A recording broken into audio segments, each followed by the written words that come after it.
미국 경제가 여전히 단단해 보이는 게 사실은 노동이 워낙에 한 건데, 근데 노동에 알람이 떴죠. 미국의 실업률이 금년 저점 1월달이었는데 3.4였는데 이번 10월달 발표가 3.9가 됐죠. 내년 한 초반 정도 되면은 이제 4%대로 진입을 할 것 같고, 그러면 노동시장 본격적으로 침체 방향으로 간다고 하면은 결국은 이제 금리를 인하할 수밖에 없는 구도로 갈 수밖에 없지 않겠나.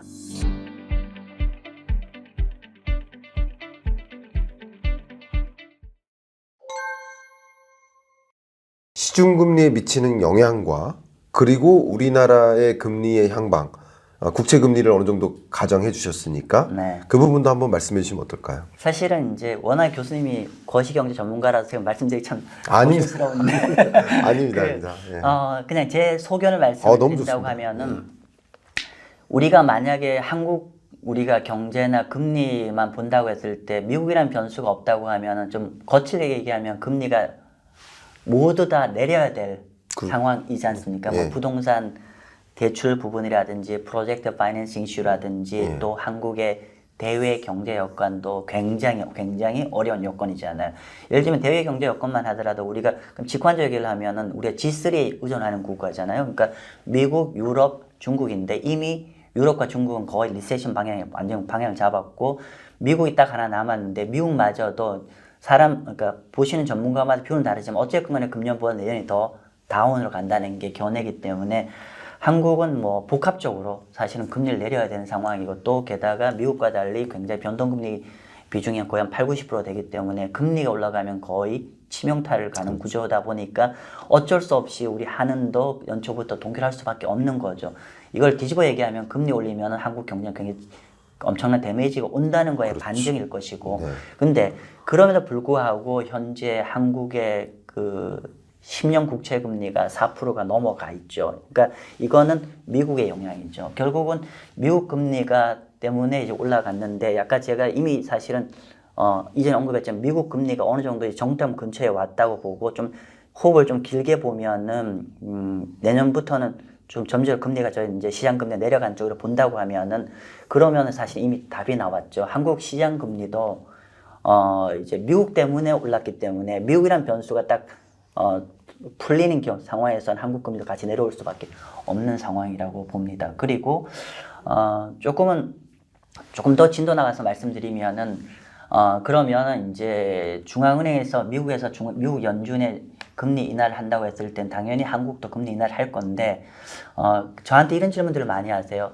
그러면 금리가 내려가는 거는 국채 투자 입장에서는 채권 가격이 올라가는 건데 그럼 미국이 좋아요, 한국이 좋아요 라고 하는데 저는 뭐 무조건 한국이 좋다고 합니다. 어떤 면에서 한국이 좋죠? 한국이 좋다는 의미는 사실 좀 약간은 좀 뭐 불행한 얘기인데 무슨 말이냐면 국채 투자자 입장에서는 이런 거죠. 국채 투자자 입장에서는 스키 점프대 같은 거예요. 예를 들면 스키 점프대 점수를 잘 받기 위해서는 점프대가 높을수록 좋은 거지 않습니까?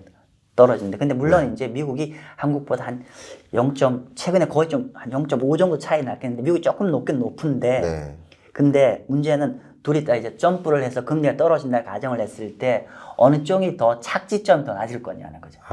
착지점이 더 낮다는 의미는 곧 어느 나라 경제가 더 나빠질 거냐. 그러니까 결국 어느 나라 경제가 더 하드 랜딩 리스크가 커지냐. 그러면 그러니까 만약에 소프트 랜딩을 한다는 건 금리가 좀 덜 떨어진다는 거, 하드 랜딩을 한다는 건 그 나라 시장 금리가 더 많이 내려간다는 뜻이거든요. 그러면 구조적으로 한국 같은 경우는 미국하고 달리 여러 가지 내재적인 문제들이 많기 때문에 하드 랜딩 리스크가 더 커질 여지가 있고 그렇다면 미국의 시장 금리 내려가는 것보다도 한국 시장 금리 내려갈 가능성이 더 크기 때문에 그러면 결국은 현재 금리와 마지막에 최종 착지점 금리의 차이를 봤을 때는 한국이 더 매력적일 것 같다. 이게 말씀하신 거 여러분 잘 이해하셨겠지만 저도 참 좋게 와닿았습니다. 결과적으로는 지금 금리가 정점에서 저점 간의 차이값 이게 수익성 아니겠습니까? 그렇죠. 예.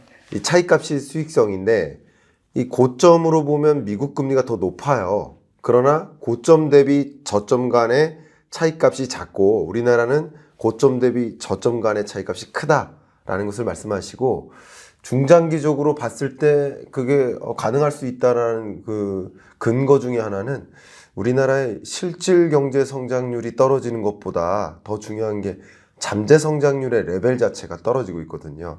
근데 24년부터는 우리나라의 잠재 성장률이 미국 잠재 성장률보다도 낮아질 것으로 보고 있습니다. 정말 이상한 현상인데 그만큼 미국 경제가 좀 견조하고 우리 경제가 특히 이제 인구 감소를 비롯한 뭐 고령화와 여러 가지 이슈들로 말미암아서 우리 경제가 펀더멘탈이 그렇게 예전만큼 좋지 못하다라는 생각을 하게 되는데 그런 부분들을 좀 많이 설명해 주시는 것 같습니다. 네, 그 교수님 이 부분은 제가 조금만 더 첨언을 네. 드리면 사실은 교수님 생각하고 너무 비슷해서 제가 좀 놀랐는데 순간적으로. 예, 그러니까 보통 한국 국채가 매력적이라는 거는 단기적으로 여러 가지 여건이 미국보다 금리를 더 많이 그러니까 시장 금리 기준으로 더 많이 내려갈 수 있는 측면에서 매력적이지만 중장기적으로도 말씀 주신 대로 결국은 한국이 미국보다 학교 출산율이 압도적으로 낮은 나라이기 때문에 네. 한국은 중장기적으로 제가 최근에 지난주에 캐피탈 이코노믹스란 정부의 독립서치 자료를 읽었는데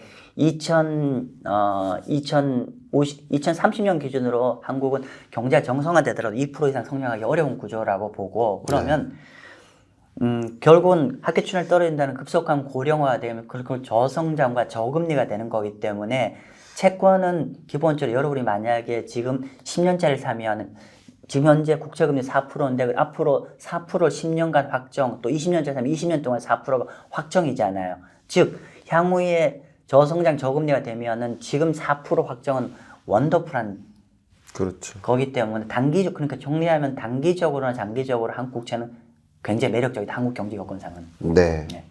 뭐 저도 뭐 이 거시경제 보면서 또 채권 투자를 추천드렸었던 적이 있거든요. 네. 뭐 최근에 왜냐면 5%대를 이제 초과하는 그 수준에서는 거기서 이제 확률적으로도 올라갈 가능성보다 떨어질 여지가 훨씬 커지는 국면이기 때문에 기본적으로 이제 채권 투자를 좀 추천드렸던 입장인데 그런 부분에서 여러분들이 좀 참조될 만한 이야기들이 많이 있는 것 같습니다. 특히 저는 이제 이렇게 토론하고 하는 게 너무 좋은 게 네. 거시경제의 흐름에 기반해서 투자하는 접근이기 때문에 네. 그래서 저는 채권 투자를 개인적으로 추천도 많이 드리는 편입니다만 그래서 이 거시경제에 대해서 이야기 나누는 것이 너무 재밌고 이 종목이 뒤틀리는 경우는 많지만 이 거시경제의 흐름은 하나의 그 사이클을 그리거든요. 그렇죠. 그런 면에서 더 유리한 투자 방법이 아닐까 저는 그런 생각을 합니다. 네. 그 부분에 대해서 혹시 어떻게 생각하십니까? 왜냐하면 이 현업에서 20여 년간 채권 투자의 자문과 뭐 의사결정을 해왔던 분이시니까 네. 어떻게 생각하십니까? 아마 제가 지금 교수님 이 채널을 구독하시는 분들이 제 느낌상은 조금은 연륜이 있는 분들이 많이 보실 것 같고 그리고 호흡이 짧은 투자보다는 호흡이 긴 투자를 보시는 분이 많으실 거고 마치 예를 들면 부동산이라든지 전반적인 거시경제 흐름을 가지고 본인 어떤 투자 판단을 하고자 하는 분들이 많이 보실 것 같은데 맞습니다. 그러니까 채권이라는 게 그런 어프로치로 보시는 분한테는 너무너무 그러니까 기본적으로 우리가 거시경제를 본다는 건 말 그대로 숏텀을 아니라 긴 흐름을 본다는 거기 때문에 사실 채권은 거기 너무 부합되고 두 번째로는 채권 자체가 기본적으로 우리가 어떤 단기 매매 차익보다는 긴 그림의 흐름을 가지고 우리가 수익을 가져가는 거기 때문에 이런 거죠. 그러니까 우리가 어떤 이제 단기적으로 바로 구현이 안 될 수는 있지만 결국은 시간의 문제라는 거죠. 시간의 문제이기 때문에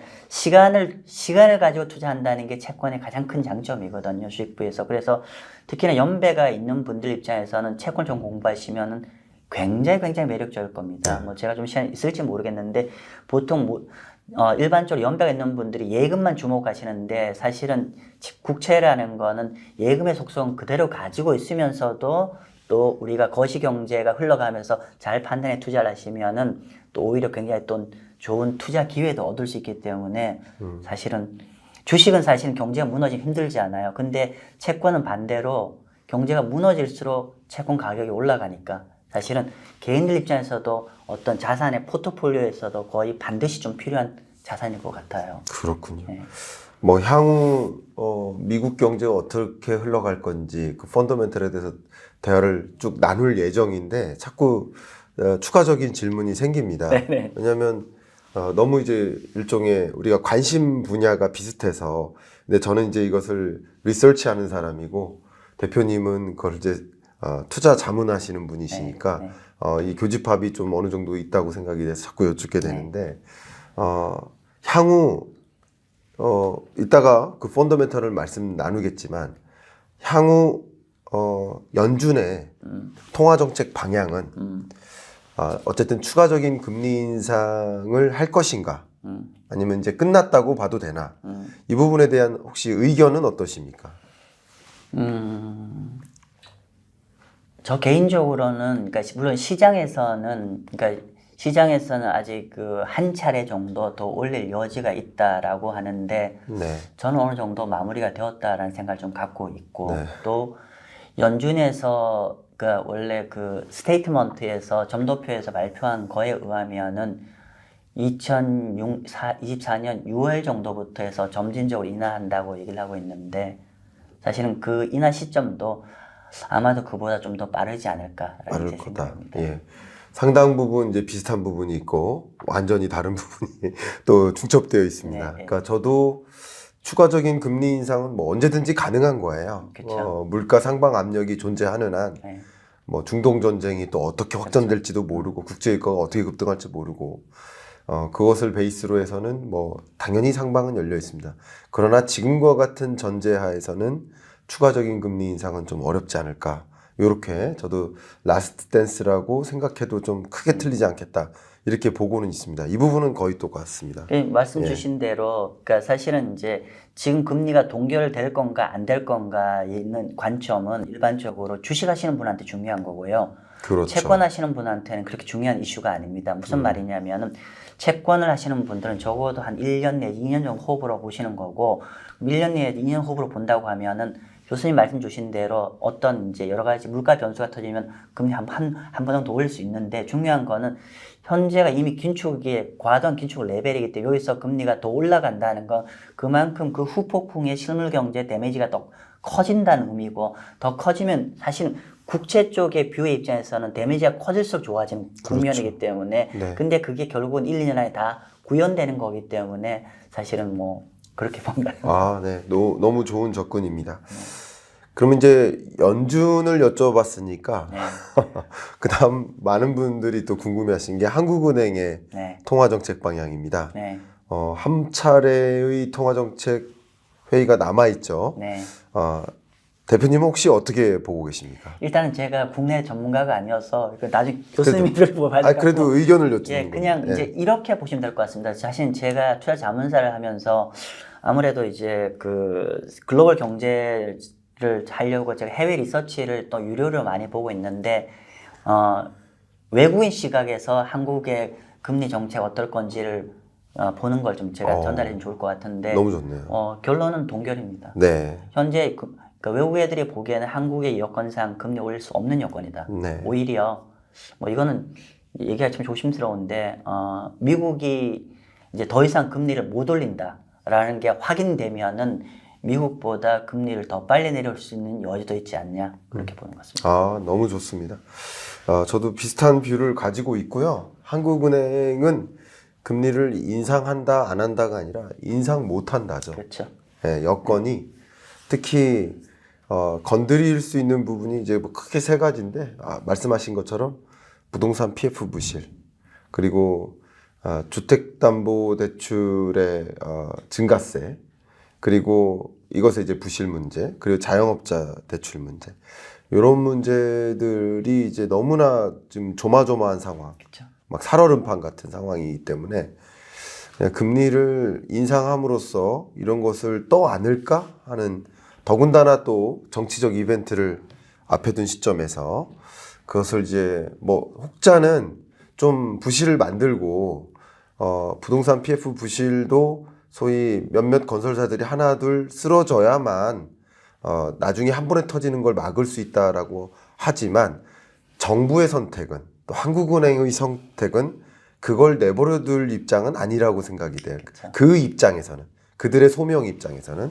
그게 맞다라고 얘기할 수는 있지만 그래서 중소건설사 쓰러져야 됩니다라고 얘기할 수는 있지만 어쨌든 그것을 담당하는 담당자 입장에서는 그것을 그렇게 쓰러지게 놔두기 어렵지 않을까 하는 생각도 저는 개인적으로 하고 있습니다. 네.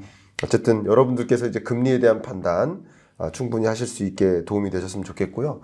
이제 향후 금리 인하 올 것인가, 이 지점 언제 올 것인가, 이런 부분에 대해서 역시 추가적으로 답변을 좀 많이 들어봐야 되는데, 우리 마경환 대표님 지비투자자문에 20여 년 동안 이 채권 투자에 조언을 주시는 시장 자문가로서 여쭙고자 합니다. 일단 이 지금까지 채권 금리가, 미국 채권 금리가 꾸준히 상승했었던 거, 특히 10년물 국채 금리가 5%에 가깝게까지 상승했었던 거, 여기에 중요한 배경은 어쨌든 미국의 견조한 경제 성장 아니었습니까? 그렇죠. 특히 네. 3분기 성장률 발표될 때가 피크였던 것 같은데요. 그렇죠. 사실은 이제 우리가 아까 또 수급적 측면은 그냥 우리가 단기적인 거, 펀더멘탈로 얘기를 했을 때 금리가 올라갈 땐 그게 두 가지 변수 아니겠습니까? 아까 교수님 지적하신 대로 실질 금리라는 어떤 경제 펀더멘탈 이슈와 두 번째는 물가, 이 두 가지로 나누어 봐야 되는데, 한번 여러분 보셨는지 모르겠는데 요번 이제 9월달 이후에 10월달에 금리 올라갈 때 보면은 물가 익스펙테이션, 그러니까 기대 물가는 완전히 이렇게 안 올라가고 있었어요. 네. 즉 최근에 실물 경제 서프라이즈 때문에 사실 실물 경제 서프라이즈와 미국 국채 금리 올라가는 게 같이 갔습니다. 사실은. 네. 즉 현재까지 발표되는 경제 데이터가 좋아서 금리 시장 금리가 올라간 거죠, 사실은. 네, 네, 맞습니다. 자, 그러면 많이들 이런 이야기를 해요. 특히 이제 3분기 GDP가 4.9% 네. 나왔으니까 네. 이것은 정말 무슨 중국 경제냐, 그렇죠. 뭐 숫자를 잘못 발표한 거 아니냐, 뭐 이런 얘기가 돌 만큼 엄청난 성장률을 보였습니다. 근데 어쨌든 이것은 3분기까지의 성장률이고, 그렇죠. 이 3분기 성장률이 이후에 4분기부터는 그 성장률을 유지하기 어렵다. 그렇죠. 가장 대표적으로 소비 부분인데, 소득 증가율보다 소비 증가율이 훨씬 높았거든요. 3분기 기준으로는. 그렇죠. 근데 이게 유지될 수가 없고 또 초과저축 부분이 완전히 소진되면서 4분기부터는 좀 경기 침체가 시작되지 않겠느냐 하는 뷰가 좀 많은데 네. 이 부분 어떻게 혹시 대표님 보고 네, 계십니까? 뭐 교수님 생각과 상당 부분 일치를 하고요. 일단 말씀 주신 대로 우리가 보통 이제 미국의 지금까지 소비를 버텼던 버팀목 자체가 코로나 팬데믹의 지원금 부분이었는데, 그게 말씀 주신 대로 JP 모건에 따르면은 금년 12월로 이제 그게 끝나는 상황, 버퍼가 사라지는 상황이고, 그리고 이제 그런 불구하고 이제 미국 경제가 여전히 어떻게 단단해 보이는 게 사실은 노동이 워낙에 한 건데, 근데 노동에 알람이 떴죠. 네. 뭐 아시겠지만은 미국 같은 게 보통 이제 그 미국을 얘기하면 결국은 소비를 얘기해요. 소비를 보려면 결국은 노동시장을 봐야 되는데, 문제는 노동시장이 너무 후행지표라는 게 일반적인 문제인데, 그런 불구하고 노동시장을 보려고 하면 결국 노동시장 추세가 바뀌는지를 봐야 되는데, 지금 미국의 실업률이 금년 저점이 1월 달이었는데 3.4였는데 이번 10월 달 발표가 3.9가 됐죠. 네. 근데 이거 재밌는 데이터죠. 이게 어떤 거냐면, 제가 저희 자체 방송에 제가 지난주에 올려놓은 자료인데 어떤 거냐면은 샴 룰이라고 네. SAHM 룰이라는 게 있습니다. 이건 뭐냐면 보통 실업률이 이렇게 장기적으로 떨어지다가 추세가 바뀌었는지를 점검을 해야 되는데, 문제는 추세가 완전히 돌아선지가 점검이 힘들다는 거예요. 왜냐하면 실업률이 들쭉날쭉 하다 보니까 이제 그런 이제 추세의 어떤 완전 이제 턴어라운드 했는지를 보는 게 어려웠는데, 이게 예전에 연준 멤버인 이제 샴이란 이분이 한 어떤 얘기는 어떤 얘기냐면은, 실업률 저점에서 0.5% 이상 증가를 해서 3개월 이상 유지될 때는 이게 추세적으로 실업률이 상방으로 올라간 거다라고 보는 거고, 통상적으로 실업률이 이렇게 상방으로 접어들고 과거에 보면은 얼마 있다가 바로 미국이 경기 침체가 들어가거든요. 그래서 요번에 이제 지난 주말에 나온 데이터를 잠시 보면은 이렇게 됩니다. 저점이 3.4여서, 그러니까 금년 1월 달과 4월 달에 3.4였는데 요번 10월 달 발표가 드디어 3.9를 터치를 했어요. 그러다 보니까 이제 3.9를 터치를 하면은, 제가 요렇게 블룸버그 기사를 가지고 왔는데, 지금 0.5를 터치를 한 걸 가지고 이제 실업률이, 이게 그 노동 데이터의 실업률 어떤 법칙이라고 하는데, 이게 거의 터치가 거의 다 왔다고 얘기하고 있고, 그러니까 그리고 이 룰이 결국 되려고 하면은 0.5 이상에서 지속적으로 머물러야 된다는 이 과정인데 어쨌건 간에 이제 첫 번째 터치가 됐고 만약 좀 얘기 길었으나마는 결국 이렇게 되면 향후 두세 달 동안에 계속 3.9 이상이 한 4 이렇게 간다고 그 레벨이 온다고 하면 일반적으로 이건 완전 추세적으로 실험률이 네. 들어왔다고 보는 거고 그리고 이렇게 봤을 때 제가 이전에 제가 한 데이터인데 이게 미국의 독립리서치 자료인데 실업률 저점부터 경기 침체까지 통상적으로 몇 달 걸렸냐는 데이터입니다. 그래서 네.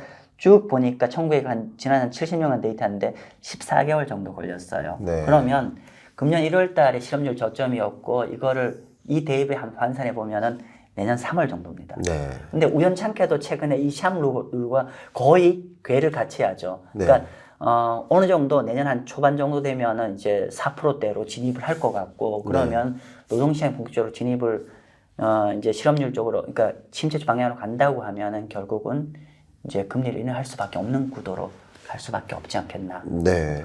샵룰 되게 매력적이네요. 예. 근데 저도 한 가지 좀 첨언을 드린다면 임금 상승률을 보면 어느 정도 가늠할 수 있겠다는 생각을 많이 합니다. 그렇죠. 왜냐하면 대규모 이 파업이 이루어지고 있음에도 불구하고 임금 상승률이 그러니까 레벨 다운 되고 있거든요. 근데 이 임금 상승률이 뚝뚝 떨어지는 이런 현상은 말 그대로 노동시장이 좋지 못해지고 있다라는 그렇죠. 뜻이죠. 그러니까 노동시장이 강하면 일자리 공급이 많아지면 상대적으로 높은 임금의 일자리부터 차지하게 되니까 임금 상승률이 안 떨어지거든요. 근데 노동 공급이, 일자리 공급이 줄어들면 그 낮은 임금의 일자리도 다 채워지기 마련이기 때문에 그래서 임금 상승률이 떨어지는 그렇죠. 법이죠. 교수님이 너무 네. 좋은 지적을 하셨어요. 그러니까 사실은 이제 지금 이제 노동시장이 너무 세다 보니까 임금도 높아서 했는데 저는 이제 그러니까 추세적으로 눈에 들 수밖에 없는 게 노동 데이터를 조금만 한번 2차로 분석을 딱 해보면은 최근에 비농업 부분 절도 한 15만까지 떨어졌는데 사실은 그 안을 좀 더 세분해 보면은 엉망입니다. 네. 즉 뭐냐면은 그 15만 는 것 중에서 사실은 대다수가 공공 부분이고 또 굉장히 급여가 낮은 어떤 교사나 이런 쪽의 인력이고 실제로 어떤 임금이 좋은 양질의 일자리는 채 한 10%도 안 되거든요. 네. 그렇기 때문에 결국은 이제 공공 부분에서 주도해서 간 거고 그렇기 때문에 결국 퀄리티가 계속 악화가 되고 있기 때문에 그런 거고 또 하나는 저는 이제 임금이 쉽지가 않을 그러니까 앞으로 약화될 수밖에 없다는 게 이런 거죠. 이게 예를 들면은 우리가 미국의 리저널 뱅크 중소은행들 이슈가 계속 문제가 내재하고 있는데 네. 결국 중소은행이 이렇게 이제 뭐 중앙은행 지원을 받다 보니까 대출을 굉장히 좀 이제 깐깐하게 하고 있는 거고 그러면 여기 중소은행을 주로 이용하는 데가 누구냐 미국의 중소기업들이고 예. 근데 그러면 중소기업들의 비즈니스 센티멘트 굉장히 어려워지고 실제로 중소기업들의 론 조달이 굉장히 어려워지죠. 사실 보시면 여기도 제가 최근째 자료 가져왔습니다. 그래서 미국 중소기업 센티멘트가 계속 떨어지고 있어요. 네. 지금 90까지 좀 떨어진 상황이고요. 네. 그리고 또 하나는 여기 론 어빌리티라고 하는데 중소기업들이 자금을 활용할 수 있는 얼만큼 쉽게 활용할 수 있는 체는 그냥 극하게 떨어지고 있어요. 네. 그러면 이게 어떤 중소기업의 어려움은 어떤 거냐면 미국의 잡 마켓에 50% 이상을 중소기업이 잡을 제공을 하고 있는데 결국 중소기업이 어려워지면 결국은 신규 일자리 창출이 안 되는 거고 그러면 네. 시간의 문제지 미국 노동시장은 어려울 수밖에 없다. 그렇네요. 네, 말씀하신 대로 자금을 마련하는 그 비용도 가중되고 있지만 또 은행들은 적극적으로 대출을 해주려 하지 않고 있죠.